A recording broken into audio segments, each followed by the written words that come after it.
हज़रत अली रज़ी ताला अन्हु फरमाते हैं कि जिस दिन हम अल्लाह ताला की नाफरमानी ना करें हमारे लिए ईद का दिन है। अस्सलाम वालेकुम पैरों तो ब्रावो अहमद के मिनी व्लॉग में आप सबका वेलकम करती हूँ। आज संडे है। मैंने उठते ही एमू जी को रेडी किया। रेडी करने के बाद मैं खुद रेडी हुई, अहमद के बाबा रेडी हुए। हम लोग नाश्ता करने के लिए गए। नाश्ता करके हम लोग अहमद के बाबा की खाला के घर गए। यहाँ पे एमू जी अपने बाबा की गोद में खेल रहे थे और यहाँ पे एमू जी के कज़न्स वगैरह ऊपर से नीचे आ चुके थे अहमद को मिलने के लिए। ये प्यारे प्यारे बच्चे अहमद के चाचू के बेटे हैं और अहमद इन दोनों में से सबसे ज़्यादा छोटा है और अहमद इन लोगों से बहुत ज़्यादा प्यार करता है और वो अहमद से बहुत प्यार करते हैं। ये हमारे घर की छोटी आर्मी है जो कि आपस में खेल रही थी। बच्चे आपस में खेलते हुए कितने प्यारे लगते हैं। आप सल्लल्लाहु अलैहि वसल्लम फरमाते हैं मुझे बच्चों की ये अदा बहुत पसंद है कि बच्चे रो कर अपनी ज़िद मना लेते हैं। अहमद के पापा ने काका भाई को उठाया हुआ था तो अहमद कह रहा था कि बाबा इसको छोड़े मुझे पकड़े और अहमद के बाबा उसको ज़्यादा जेलसी फील करवा रहे थे।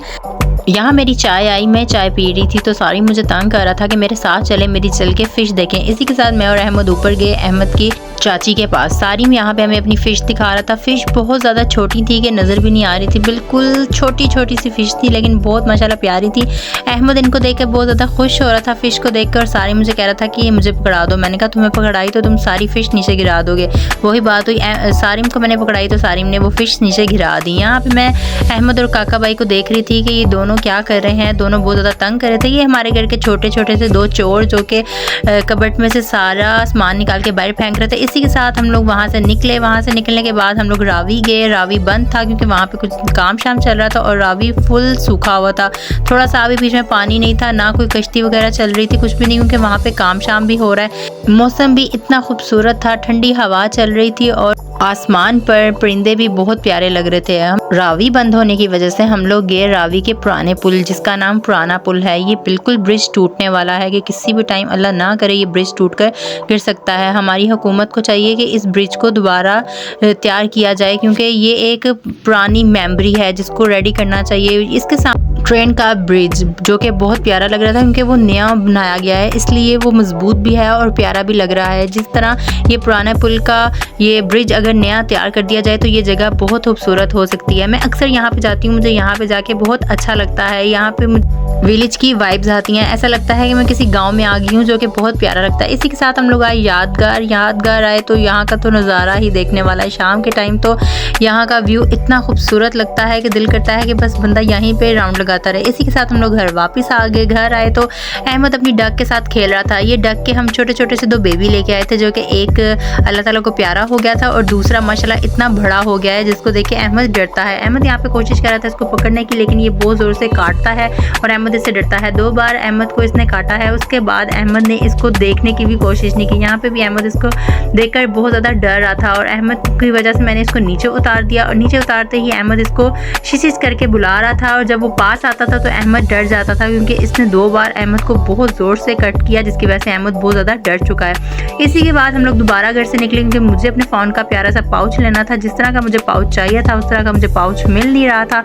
मुझे चाहिए था पिंक कलर का या रेड कलर का और वो पूरे हाल रोड में नहीं था। हाल रोड में तो ऐसे जैसे मेरे मतलब के पाउच ही नहीं रहे। इसी के साथ हम लोग थोड़ा सा घूम फिर कर खाना शाना खा के घर वापस आ गए। अहमद सो चुका था। अहमद ने अपने पापा को यहाँ पे हगी की हुई थी। रात के 2 बजे मुझे बहुत ज़्यादा भूख लगी और एमू जी भी उठ चुके थे। फिर मैंने और एमू जी ने मंगवाया जिंगर बर्गर जो कि बहुत ज़्यादा टेस्टी था। उम्मीदवार अहमद राजपूत पहले ही रेडी था कि मम्मी आप खाओ ना खाओ मुझे ज़रूर खिला दो। यहाँ पे अहमद बहुत गहरी सोच में था कि मैंने बड़ा होकर वज़ीर आज़म बनना है तो मैं अपने मुल्क के हालातों को कैसे सेट करूं। मैंने अहमद को बहुत आवाज़ भी दी बट अहमद नहीं मेरी सुन रहा था क्योंकि वो बहुत ज़्यादा गहरी सोच में डूबा हुआ था कि मैं यहाँ के निज़ाम कैसे सेट करूं। मैं बहुत बड़ा हो चुका हूँ, मैंने वज़ीर आज़म बनना है। रात के 3 बज चुके थे और एमू जी सो चुके थे। इसी के साथ संडे ख़त्म हो चुका था और मंडे मॉर्निंग शुरू हो चुकी थी। मंडे मॉर्निंग में एमू जी सोए हुए थे। एमू जी काफ़ी लेट उठे थे क्योंकि रात को काफ़ी लेट सोए थे और बाहर हो रही थी बारिश और अहमद सोया हुआ था तो सोचा कपड़े ही धो लूँ, लेकिन कपड़े अभी धोने शुरू ही किए तो लाइट जा चुकी थी और यूपीएस भी बंद हो चुका था। 3 घंटे हो चुके थे लाइट गए हुए को।